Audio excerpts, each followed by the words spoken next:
Hello, good morning students. Chapter number 9 coordination compounds के बारे में हम स्टडी कर रहे थे। Okay, the last topic is bonding in the metal carbonyls. ठीक है, इसके ऑलमोस्ट टॉपिक्स जो हैं वो हम डिस्कस कर चुके हैं। Now we study bonding in the metal carbonyls. Carbonyls, what do you mean by the carbonyls? Okay, carbonyls are the ligands, CO। ठीक है, अब कार्बोनाइल्स में ऐसा क्या खास है कि बाकी जो लिगेंड्स में नहीं होता? फॉर एग्जाम्पल, अगर मैं कार्बोनाइल्स का कुछ कार्बोनाइल्स का स्ट्रक्चर बनाऊं, लाइक निकल कार्बोनाइल NiCO4, नेक्स्ट FeCO5। ठीक है, इन कार्बोनाइल्स का अगर हम स्ट्रक्चर देखें तो निकल कार्बोनाइल का स्ट्रक्चर कुछ ऐसा होता है, टेट्राहेड्रल स्ट्रक्चर होता है। ठीक है, आयरन कार्बोनाइल का स्ट्रक्चर देखें तो पेंट्राइगोनल बाइपिरामिडल स्ट्रक्चर होता है, इस तरह का। ठीक है, बट हमें इन सब चीजों के बारे में बात नहीं करनी कि ये स्ट्रक्चर इसकी कैसी आई है। ये हम किस में स्टडी कर चुके हैं? VBT में स्टडी हम कर चुके हैं। ठीक है, कि इसका स्ट्रक्चर टेट्राहेड्रल होगा, ट्राइगोनल बाइपिरामिडल होगा, ऑक्टाहेड्रल होगा। ठीक है, ये सारी चीजें हम किस में डिस्कस कर चुके हैं? VBT में डिस्कस कर चुके हैं। ठीक है, अब हमें जिसके बारे में डिस्कस करना है, ठीक है, वो है कि मेटल और कार्बोनाइल के बीच में बॉन्डिंग क्या होती है, कैसे होती है और कैसे कुछ स्पेशल बॉन्डिंग होती है। ठीक है, जिसको हम क्या बोलते हैं? सिनर्जिक बॉन्डिंग और बैक बॉन्डिंग। ठीक है, अब वो बॉन्डिंग किस तरह से बनती है वो देखो। ठीक है, यहाँ देखो, इसके अंदर स्ट्रक्चर इस तरह से है कुछ। देखो, ये आपने जनरल चीज सब में पढ़ी होगी। This is ligand and this is metal. ठीक है, मेटल के पास क्या होता है बेटा? इलेक्ट्रॉन्स की डेफिशिएंसी होती है। ठीक है, और लिगैंड के पास क्या होती है? इलेक्ट्रॉन की एफिशिएंसी होती है। ठीक है, वो एफिशिएंसी किस किस फॉर्म में हो सकती है? लॉन पेयर के फॉर्म में भी हो सकती है और नेगेटिव चार्ज के फॉर्म में भी हो सकती है। मीन्स जनरल सी चीज ये है कि लिगेंड क्या करेगा? मेटल को इलेक्ट्रॉन डोनेट करेगा। ठीक है, और कौन से बॉन्ड का फॉर्मेशन करेगा?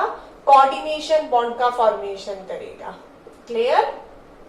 कोऑर्डिनेशन बॉन्ड, ये जनरल चीज है जो हम कोऑर्डिनेशन कंपाउंड्स में स्टडी कर रहे हैं। That ligand gives the one lone pair to the metal atom। ठीक है, या हम बात करें तो 2 इलेक्ट्रॉन डोनेट करेगा मेटल को। ठीक है, बट यहाँ इस बॉन्ड में क्या होगा, इस स्ट्रक्चर में क्या होगा, या इस मेटल कार्बोनाइल्स की हम बात करें तो यहाँ एक स्पेशल चीज होगी। वो स्पेशल चीज क्या होगी कि लिगेंड तो मेटल को डोनेट करेगा ही करेगा, बट मेटल भी क्या करेगा? इलेक्ट्रॉन इसको डोनेट करेगा। मीन्स ये भी वापस इसको इलेक्ट्रॉन दे रहा है। इसीलिए इस बॉन्डिंग को क्या बोलते हैं? Back bonding. Means in this structure ligand donate the electron pair to the metal. ठीक है, वो तो जनरल चीज है, बट मेटल भी क्या कर रहा है? इलेक्ट्रॉन पेयर डोनेट कर रहा है। किसको डोनेट कर रहा है? लिगेंड को डोनेट कर रहा है। इसलिए उस बॉन्डिंग को क्या बोलेंगे हम? Back bonding. ठीक है, अब ये बैक बॉन्डिंग किस तरह से होगी, कैसे स्ट्रक्चर बनेगा, ये देखो। यहां हमने बात की कि आपके पास वन मेटल है। ठीक है, ये रहा मेटल। ठीक है, इस मेटल के पास क्या है? वैकेंट ऑर्बिटल्स है। ठीक है, आपको पता है कि मेटल जो होता है उसके पास वैकेंट ऑर्बिटल्स होते हैं। वो वैकेंट ऑर्बिटल्स अपन कौन कौन से देखते हैं? S भी हो सकता है, P भी, D भी, बहुत सारे वैकेंट ऑर्बिटल्स हैं आगे वाले। आपने VBT में देखा ना, जब लिगेंड उसको इलेक्ट्रॉन डोनेट करता है मेटल को, तो मेटल के पास S, P, D बहुत सारे होते हैं जिनको लिगेंड क्या करता है? डोनेट करता है और बॉन्ड बनाता है। ठीक है, बट अब हम बात करें तो ये मैंने मेटल बना दिया। ठीक है, और ये मेटल के वैकेंट ऑर्बिटल्स बना दिए। क्लियर? चलो, अब हम बात करते हैं कार्बोनाइल की। कार्बोनाइल में कार्बन और ऑक्सीजन के बीच में कितने बॉन्ड होते हैं? ट्रिपल बॉन्ड होता है। ठीक है, प्लस अब इस कार्बोनाइल के पास जो लॉन पेयर है, ठीक है, वो लॉन पेयर कैसा है बेटा? पेयर्ड है। सॉरी लॉन पेयर में क्या है, इलेक्ट्रॉन्स है ना, लॉन पेयर है, लॉन पेयर मीन्स उसके पास इलेक्ट्रॉन्स है, वो क्या करेगा, अपने इलेक्ट्रॉन डोनेट करेगा। किसको डोनेट करेगा, कौन डोनेट कर रहा है, कार्बोनाइल डोनेट कर रहा है। कार्बोनाइल कौन है, लिगेंड है। ये किसको डोनेट कर रहा है, मेटल को डोनेट कर रहा है, ठीक है। तो लिगेंड अपनी जो फील्ड इलेक्ट्रॉन्स हैं वो किसको डोनेट कर रहा है, मेटल को डोनेट कर रहा है। तो जब ये इसको डोनेट कर रहा है तो यहाँ पे किसका फॉर्मेशन हो रहा है, सिग्मा बॉन्ड का फॉर्मेशन हो रहा है, जो हम जनरली पढ़ते हैं। ये चीज सबको पता है ना बेटा, ये चीज तो आपको पता है कि भाई लिगेंड जो है वो मेटल को इलेक्ट्रॉन डोनेट करेगा। क्लियर हो गई ये बात। चलो अब हमने क्या देखा कि मेटल जो होता है उसके पास डी इलेक्ट्रॉन्स होते हैं, डी ऑर्बिटल होता है, ठीक है। आपने देखा होगा जितनी भी मेटल्स लिए अपन ने, किसी में D1, D5, D6, D7, सब में कुछ ना कुछ इलेक्ट्रॉन्स होते हैं ना। लाइक मैं स्कैरेडियम की बात करूं तो उसका कॉन्फ़िगरेशन कितना है, 21। तो हम क्या लिखते हैं उसके कॉन्फ़िगरेशन में, argon, then 4s2 and then 3d1। It means D में कितना इलेक्ट्रॉन है, 1। आयरन में कितना इलेक्ट्रॉन होता है, D में 6 होते हैं, 26। सारे इलेक्ट्रॉनिक कॉन्फ़िगरेशन देखे हैं ना आपने। हाँ, तो मीन्स इसके पास जो D ऑर्बिटल है, और D को हम कैसे शो करते हैं, डबल डंबल से। ये हो गया फर्स्ट डंबल और ये हो गया सेकंड डंबल। और इनमें क्या प्रेजेंट है, इसके पास इलेक्ट्रॉन्स प्रेजेंट है। क्लियर है, समझ आ गई बात, ध्यान से देखना। ये वाले जो ऑर्बिटल्स थे, ठीक है, उन्होंने कैसी बॉन्डिंग की है, इस तरह से head to head bonding. Head to head bonding means कौन सा बॉन्ड बनाया है, सिग्मा बॉन्ड बनाया है, ठीक है। अब जो बॉन्डिंग होगी ना वो ये वाली होगी, ये इधर से इधर, इधर से इधर, मीन्स कौन सा बॉन्ड बनता है, पाई बॉन्ड। लेटरल ओवरलैपिंग से कौन सा बॉन्ड बनता है, pi bond. Head to head overlapping से कौन सा बॉन्ड बनता है, सिग्मा बॉन्ड। ओके, तो यहाँ पे कौन सा बॉन्ड बना बेटा, सिग्मा। अब इस मेटल के पास ये डी ऑर्बिटल्स है। कौन से ऑर्बिटल्स है ये, डी ऑर्बिटल्स, ठीक है। ये डी ऑर्बिटल कैसे हैं, फुल्ली फिल्ड है, या अगर हम फुल्ली फिल्ड भी नहीं बात करें तो फुल फिल्ड है। इसमें कुछ ना कुछ इलेक्ट्रॉन्स हैं, 1, 2, 3, 4 कितने भी हैं, उसमें इलेक्ट्रॉन प्रेजेंट है, ठीक है। अब ये जो कार्बोनाइल होता है ना, देखो जनरली क्या होता है, कार्बोनाइल C और O, वहां क्या होता है, जब हम इसका MOT, देखो इसके लिए मैं थोड़ा सा आपको बताऊंगी। MOT डायग्राम आपने 11th क्लास में पढ़ा होगा, अगर याद है तो आपको। इस तरह से देखो हमने MOT डायग्राम बनाया था। लाइक इधर मैंने कार्बन लिया, इधर ऑक्सीजन लिया। कार्बन का बनाया पहले 1s, इसका भी 1s, ठीक है, याद आ रहा है। फिर 1s में इसके 2 इलेक्ट्रॉन्स थे, इसके भी 2 इलेक्ट्रॉन्स थे, ठीक है। अब इसके लिए तुम्हें पूरा बताना पड़ेगा। देखो अगर हम बात करें कार्बन और ऑक्सीजन की, कार्बन का क्या होता है, 1s2, 2s2, 2p2, ठीक है। ऑक्सीजन का होता है 1s2, 2s2 एंड 2p4, ठीक है। ये कॉन्फ़िगरेशन होता है। तो अब यहाँ अपन देखें तो ये फुल्ली फिल्ड है, ठीक है। अगर हम इसका MOT डायग्राम बनाएंगे भी तो भी वो फुल्ली फिल्ड होगा, भर जाएगा पूरा। इसका भी बनाएंगे तो भी भर जाएगा। अब इनके दोनों देखो, इसमें P2 है और इसमें P कितने है बेटा, 4 है, ठीक है। P2 और P4 होने का मीनिंग क्या होगा, देखो इसका मैं एक रफ डायग्राम आपको बता रही हूँ, सिर्फ आपको याद दिलाने के लिए। हमने 11th में क्या पढ़ा था, मान लो यहाँ मैंने कार्बन का लिखा और यहाँ ऑक्सीजन का लिखा। कार्बन में P में इलेक्ट्रॉन कितने हैं, 2, और ऑक्सीजन में P में इलेक्ट्रॉन कितने हैं, 4।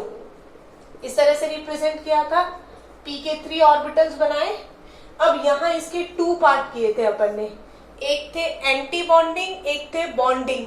बॉन्डिंग वाले थे नीचे, ठीक है। अब इनका कॉन्फ़िगरेशन भी अलग अलग था, 2-1, 2-1, 1-2, 2-1। याद आ रहा है बच्चों, मैंने बताया था 21, 21, 12, 21, 21 तोपों की सलामी देंगे, कुछ ऐसा ट्रिक बताया था ना। वो भी अगर आपको नहीं याद आ रहा है तो कोई प्रॉब्लम नहीं है, एक बार छोड़ दो उसको, ठीक है। मैं सिर्फ जनरली आपको याद दिलाने के लिए दिखा रही हूँ यहाँ पे कि क्या हो रहा है, कैसे ये इलेक्ट्रॉन लेगा। तो अब देखो p में कितने इलेक्ट्रॉन है, 2 है ना, तो यहां मैंने लिख दिया 1 2। इसमें p में कितने हैं, 4, तो 1 2 3 4, टोटल इसके पास कितने इलेक्ट्रॉन हो गए, 4 एंड 2 6, तो 1 2 3 4 5 6, मतलब ये तो पूरा फिल हो गया।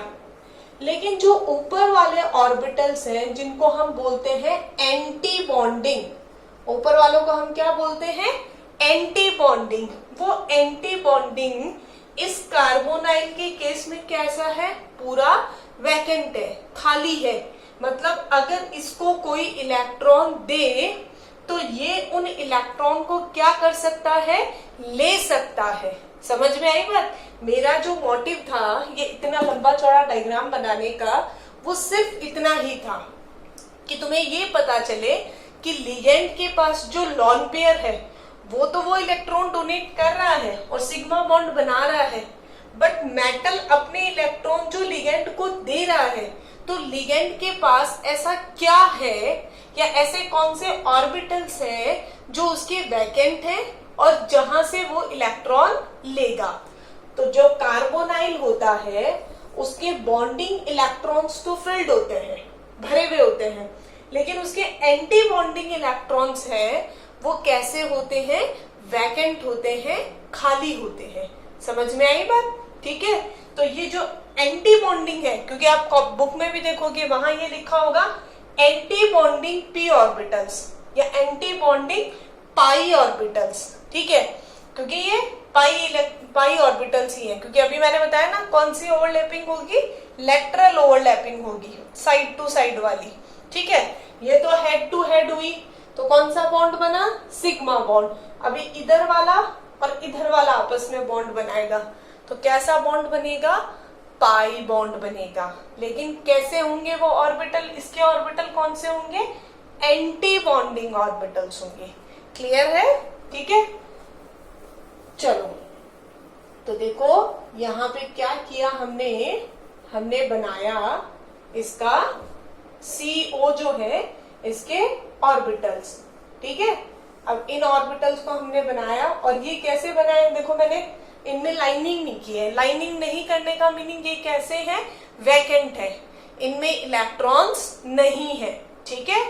इसके ये वाले वैकेंट्स थे, ठीक है, और इनके पास इलेक्ट्रॉन थे, इसने इलेक्ट्रॉन दिया, क्या बॉन्ड बनाया, सिग्मा बॉन्ड, ठीक है। इसके पास ये जो इसके d ऑर्बिटल्स थे ये कैसे थे, फुलफिल्ड थे, ठीक है। तो फुलफिल्ड थे इसलिए उसने क्या किया, और इसके ये जो ऑर्बिटल्स थे, ये ऑर्बिटल कौन से हैं, ये ऑर्बिटल हैं एंटी बॉन्डिंग, ठीक है। एंटी बॉन्डिंग का मीनिंग ऊपर वाले, अभी जो डायग्राम बनाया था ना उसमें जो ऊपर वाले थे वो कैसे हैं, वैकेंट है। तो ये इसको इलेक्ट्रॉन देगा और ये यहाँ इसको इलेक्ट्रॉन देगा। तो अब मुझे बताओ ये कौन सी ओवरलैपिंग हो रही है, हेड टू हेड ओवरलैपिंग हो रही है या फिर लेटरल ओवरलैपिंग हो रही है। लेटरल हो रही है ना, सबको समझ में आ रहा है ना, दिख रहा है ना कि यहाँ पे साइड टू साइड ओवरलैपिंग हो रही है।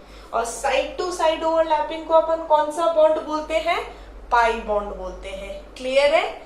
ये जो पाई बॉन्ड बन रहा है यही क्या कर रहा है, उल्टा काम कर रहा है। उल्टा क्यों कर रहा है, क्योंकि अभी तक अपन ने ये पढ़ा कि लिगेंड मेटल को इलेक्ट्रॉन डोनेट करेगा, बट यहाँ क्या हो रहा है, लिगेंड तो मेटल को इलेक्ट्रॉन डोनेट कर रहा है, साथ में मेटल भी क्या कर रहा है, लिगेंड को इलेक्ट्रॉन डोनेट कर रहा है, ठीक है। इसलिए इस बॉन्डिंग को क्या बोलते हैं, बैक बॉन्डिंग और सिनर्जिक बॉन्डिंग। समझ आई बात। इस बॉन्डिंग का नेम क्या होता है, back bonding and synergic bonding. अब एक बात बहुत ध्यान से सुनना, कई जगह ये लिखा हुआ होता है कि मेटल कार्बोनिल्स बहुत स्टेबल कंपाउंड होते हैं, ठीक है, बिकॉज इसमें बैक बॉन्डिंग प्रेजेंट होती है। अब कई बच्चों के दिमाग में ये आ रहा होगा बैक बॉन्डिंग तो पाई बॉन्ड की वजह से बनी है, और हमने ये पढ़ा है कि सिग्मा बॉन्ड ज्यादा स्ट्रॉन्ग होता है और पाई बॉन्ड वीक होता है, ठीक है।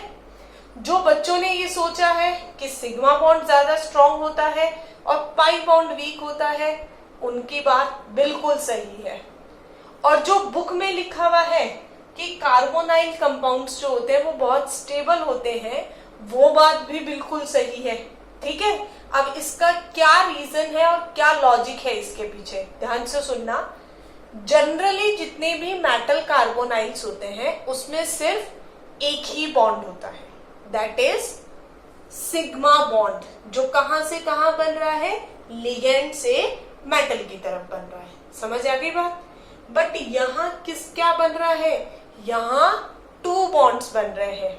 ठीक है, ये अकेला पाई बॉन्ड को नहीं स्टेबल बता रहा, ये किसको स्टेबल बता रहा है कि due to synergic bond, due to back bonding, इसकी वजह से, मतलब सिग्मा बॉन्ड तो है ही है उसमें, सेकंड वाला बॉन्ड और बन रहा है, इसकी वजह से ये क्या हो गया, इसकी स्टेबिलिटी बढ़ गई। वो ये नहीं कह रहा कि ये पर्टिकुलर ये सिर्फ ये पाई बॉन्ड स्टेबल है, नहीं, ये जो दोनों बॉन्ड है सिग्मा भी और पाई भी, उसकी वजह से क्या हुआ, उसकी स्टेबिलिटी बढ़ गई। क्लियर है, समझ आ गया? ये टॉपिक आपका कंप्लीट है। ठीक है, अब हम कुछ जनरल पॉइंट्स हैं कि कोऑर्डिनेशन कंपाउंड्स अपने डेली लाइफ में कहाँ कहाँ यूज आते हैं, उनके बारे में स्टडी करेंगे। Then your chapter is over. Okay,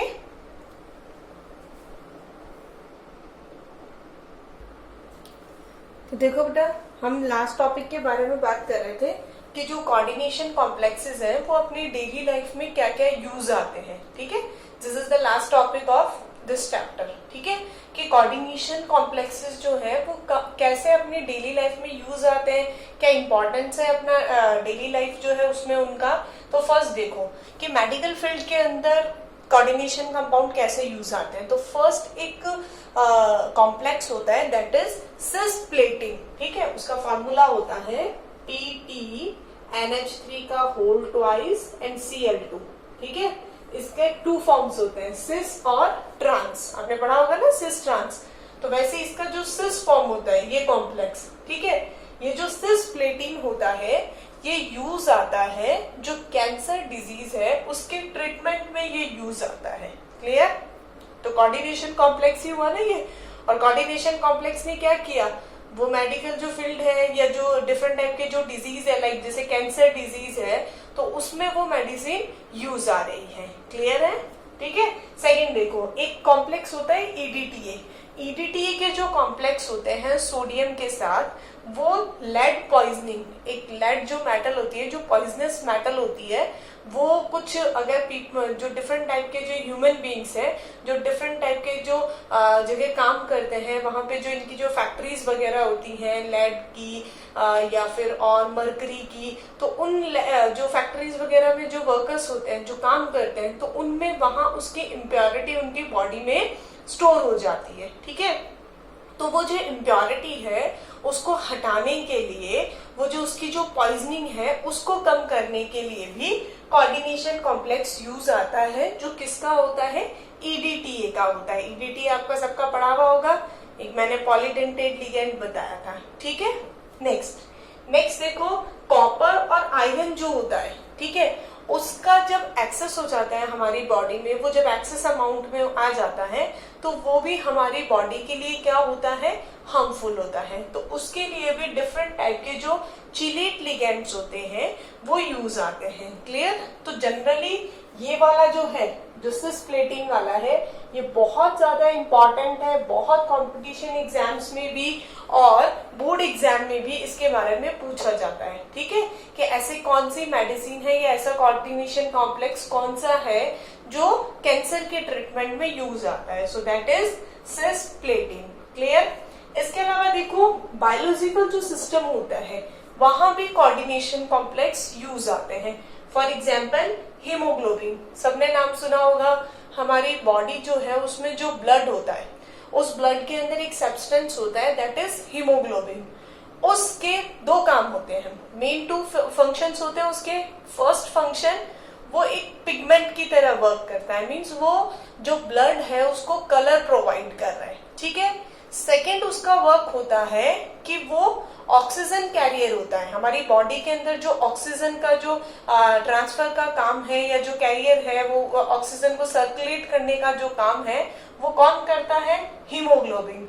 अब अगर हम हीमोग्लोबिन का स्ट्रक्चर देखें तो बायो के स्टूडेंट्स ने तो देखा भी होगा, तो वो जो हीमोग्लोबिन का स्ट्रक्चर है वो क्या होता है?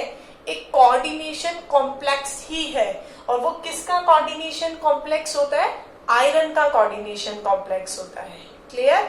नेक्स्ट देखो, इसके अलावा क्लोरोफिल, क्लोरोफिल भी आपने सुना होगा। क्लोरोफिल सब्सटेंस किस में प्रेजेंट होता है? प्लांट्स में। जो किसके लिए रेस्पॉन्सिबल होता है? फोटोसिंथेसिस के लिए। तो वो भी क्या है? एक कोऑर्डिनेशन कॉम्प्लेक्स है। किसका कोऑर्डिनेशन कॉम्प्लेक्स है?